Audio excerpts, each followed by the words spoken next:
Hello hi नमस्कार श्रोते हो, मी आरजे कोमल तुमच्या सगळ्यांचं स्वागत करते. तुम्ही ऐकत आहात आचार्य 90 FM युअर ओन रेडिओ.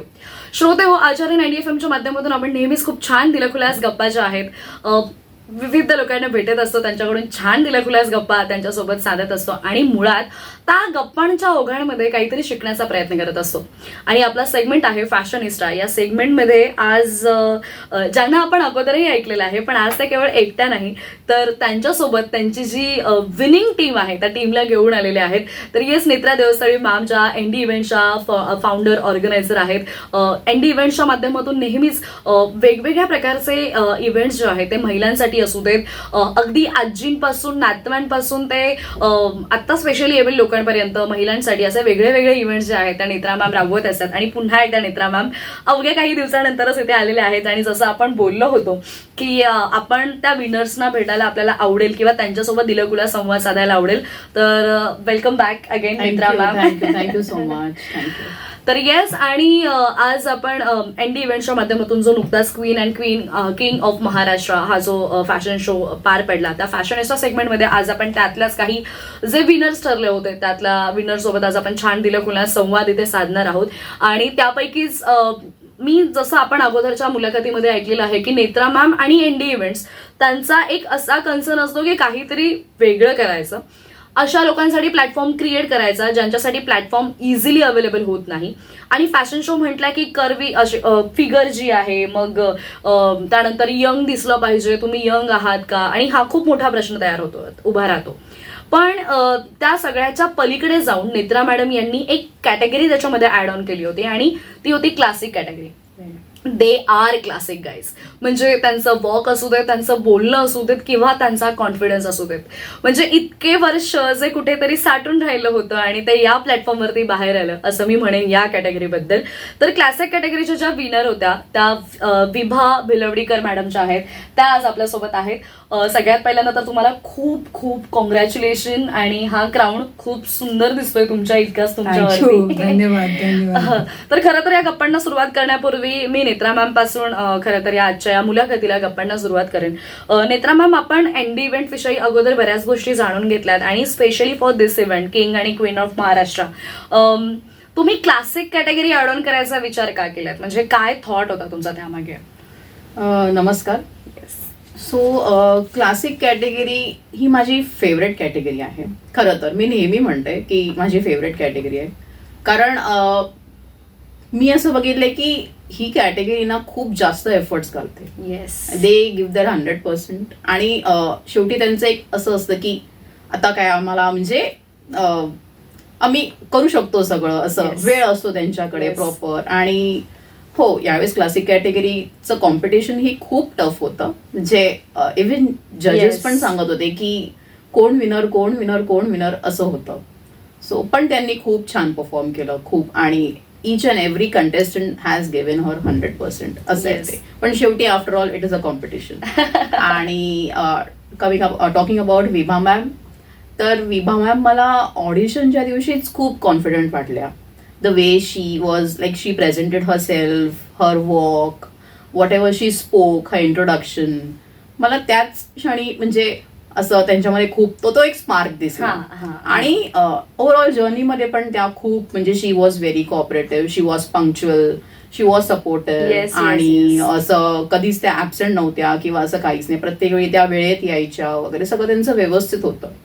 आणि इव्हन इव्हेंटच्या दिवशी आम्ही त्यांचं बघितलं, त्यांनी नऊवारी घातली होती. It was top to toe. म्हणजे अक्षरशः घुंगरू पासून सगळं त्यांचं व्यवस्थित होतं, व्यवस्थित. कुठेच असं कमी जास्त असं नव्हतं. सो बोथ राऊंड्स त्यांनी खूप ग्रेसफुली केलं. आणि yes, she deserves it.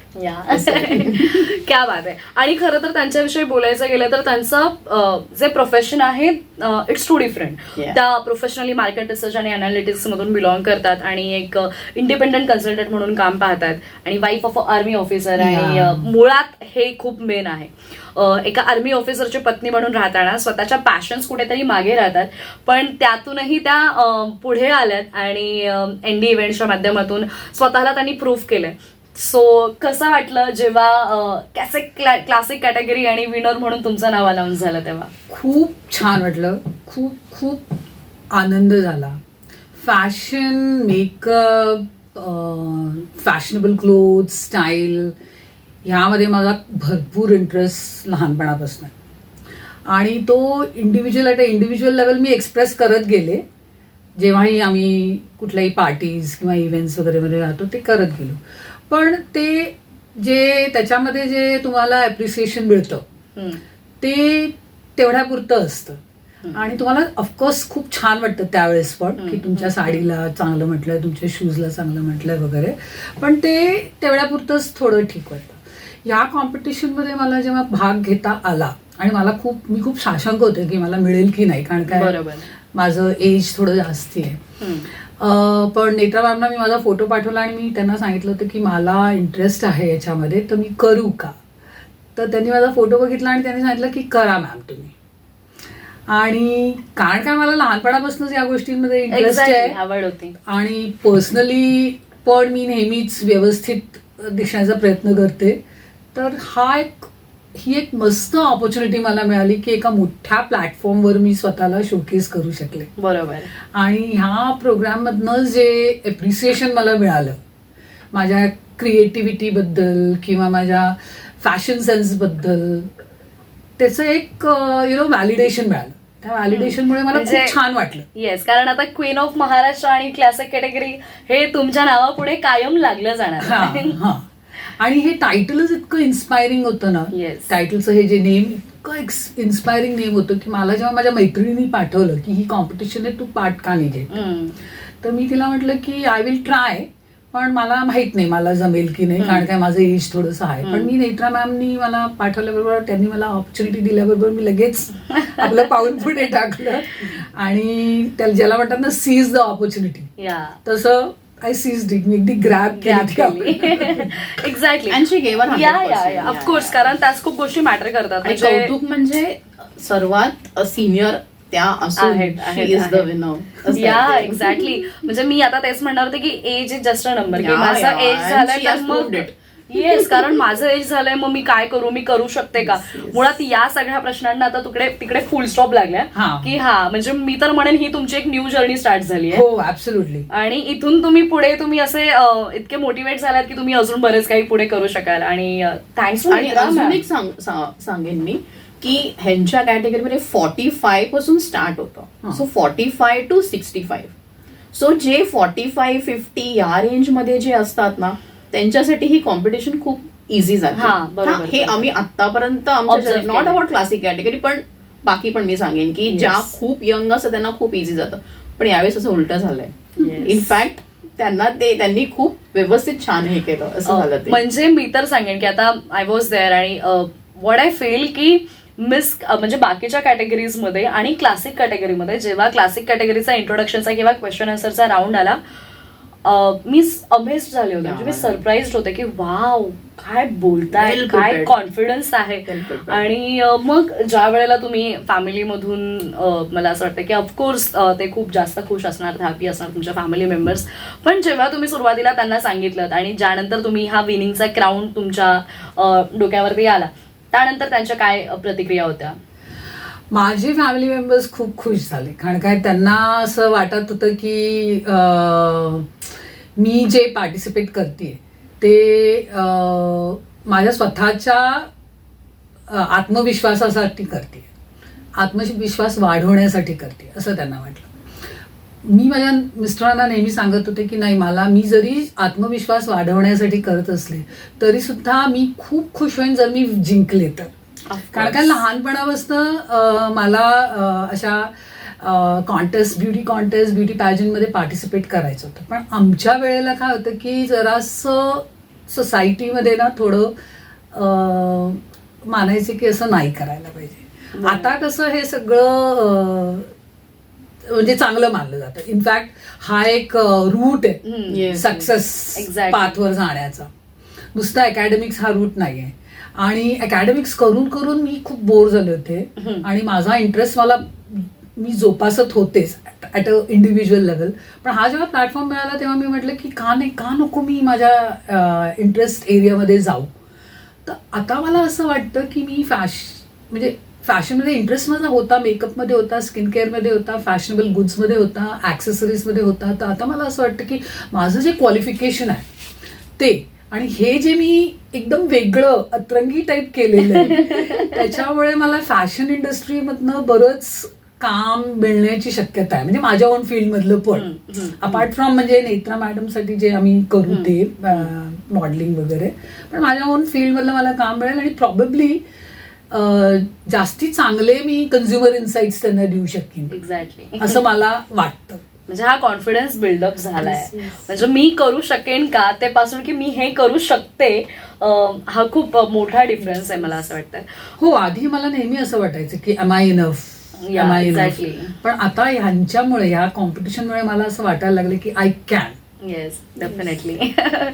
Yes ma'am, जसं आत्ताच तुम्ही उल्लेख केलात की तुमच्या स्टार्ट एजमध्ये असं कुठे नव्हतं किंवा अशा फॅशन इंडस्ट्रीकडे पाहण्याचा दृष्टिकोन लोकांचा फार वेगळा होता आणि आता तो पूर्णपणे बदललेला आहे. जसं की आता बरेचसे पॅरेंट्स मुलांना असू देत किंवा सगळ्यांना असू देत स्वतःहून पुढे आणतायत, या इंडस्ट्रीमध्ये इन्व्हॉल्व्ह करतायत.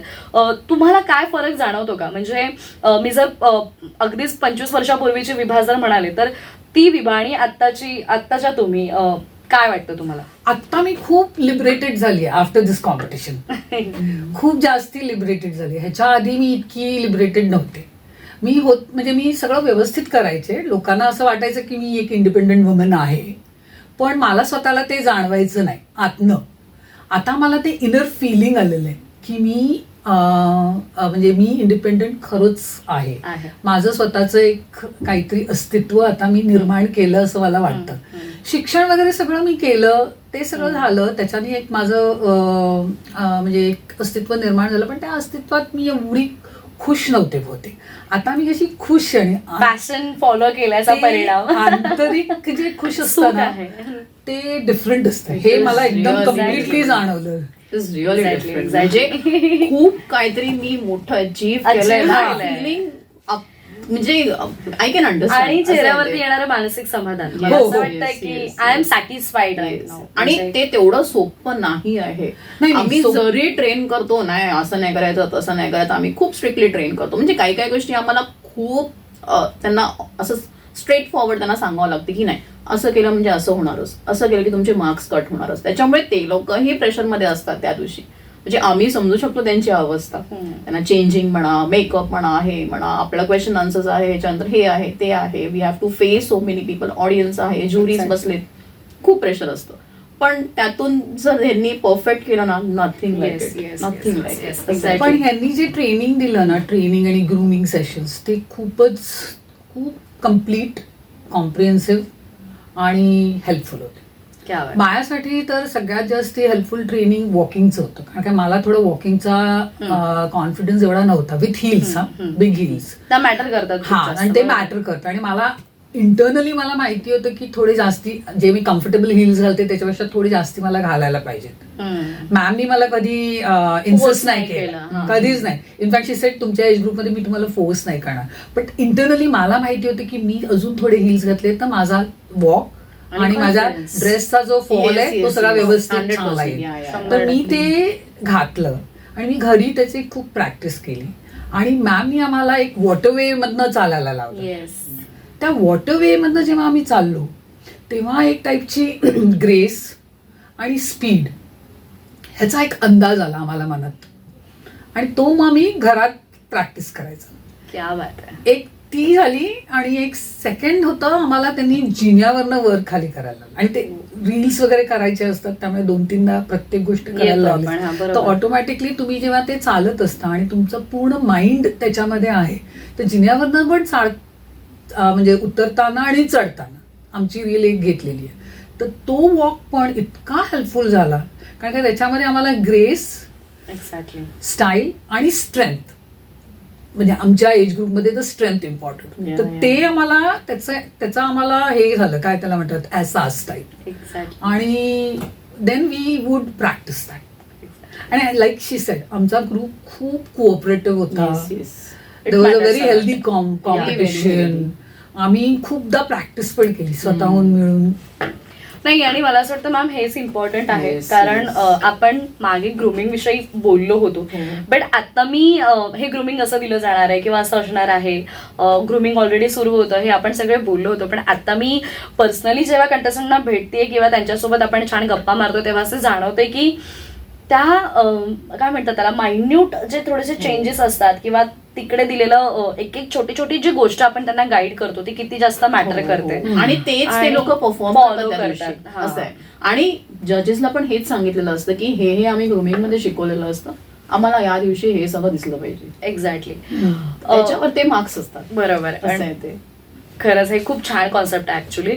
नेत्रा मॅम, तुम्हाला असा एक वेगळा प्रश्न आहे की तुम्ही सगळ्या कॅटेगरीज घेता, सगळ्या कॅटेगरीज विषयी बोलता, सगळ्या कॅटेगरीजला ट्रेन करता, पण क्लासिक कॅटेगरी म्हटलं की म्हणजे आय रिमेंबर की तुम्ही तिकडे शो सुरू असताना सुद्धा तुम्ही विंग मध्ये होतात आणि त्यावेळेला तुम्ही असं म्हणाला होतात की ही कॅटेगरी माझी फेवरेट आहे, ही कॅटेगरी ती भारीच करते.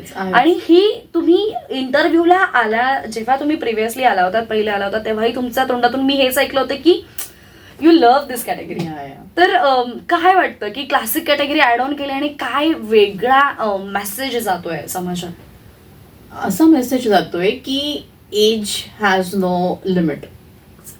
सर्वात इम्पॉर्टंट तर हे आहे. आणि मेन तर असं आहे की कोणाचे काय स्वप्न राहिलेत, त्यांना काही अपूर्ण स्वप्न राहिलेत, त्यांना कधी ना कधी असं पूर्ण करायचा एक चान्स मिळतो. बरोबर. सो हे क्लासिक कॅटेगरीला मिळतं असं असतं. आणि पूर्वीच्या काळात असं होतं की इतकं एक्सपोजर नव्हतं असं होतं. इव्हन आम्हीही लहान असताना एवढं सगळं नव्हतं, पण आता आहे. So why not. एक्झॅक्टली. असं आहे. विभा मॅम, तुमच्याकडे येईल. खरं तर प्रत्येकाच्या आयुष्यामध्ये एक टर्निंग पॉईंट असतो. कधी तो फार लवकर येतो, कधी तो उशिरा येतो, पण आपल्या स्वतःसाठीच असणारा टर्निंग पॉईंट मी म्हणेन की तुम्हाला आत्ता क्लासिकमध्ये गेल्यानंतर आलात.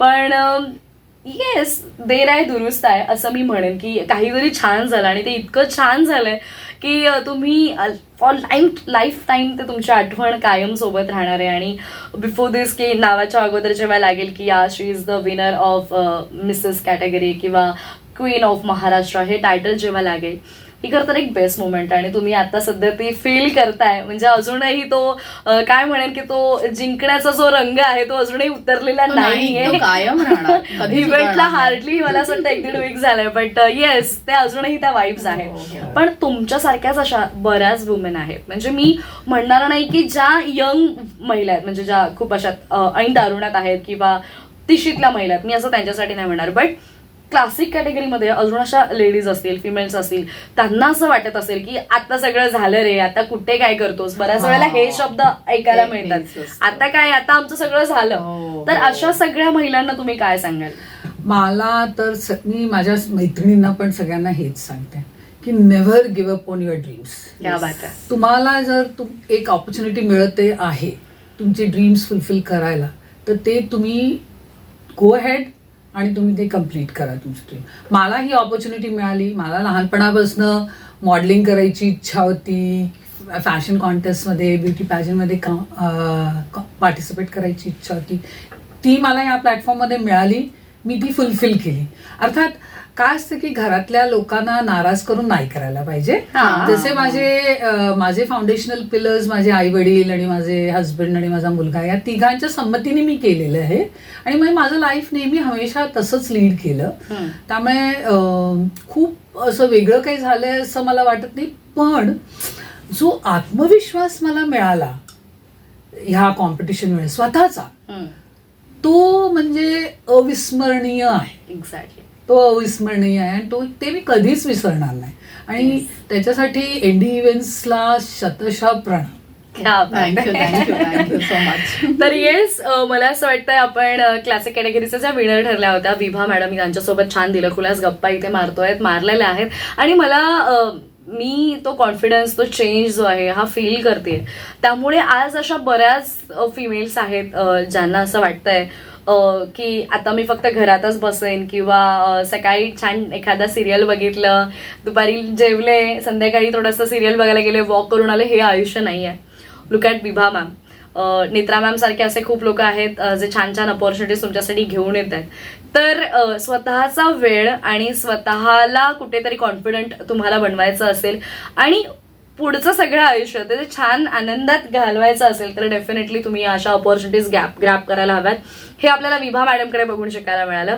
विभा मॅम, मी म्हणेन की तुमची जर्नी इथे सुरू झालेली आहे आणि डेफिनेटली तुम्ही आय कॅन कॉन्फिडेंटली से की तुम्ही इथून पुढे आता गप्प बसणार नाहीये. तुम्ही नाही. काहीतरी सतत युनिक आणि आम्ही वेगळं येणार नाही. वेगळं करण्याचा फॅशन प्रयत्न करणार इंडस्ट्रीमध्ये Yes, yes, डेफिनेटली yes. काहीतरी करेन मी. सो येस, तुम्हाला खूप खूप शुभेच्छा.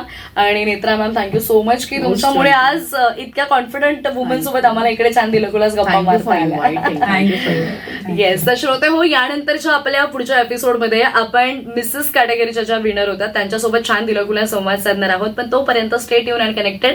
ऐकत रहा आचार्य 90 FM, युअर ओन रेडिओ. धन्यवाद. धन्यवाद.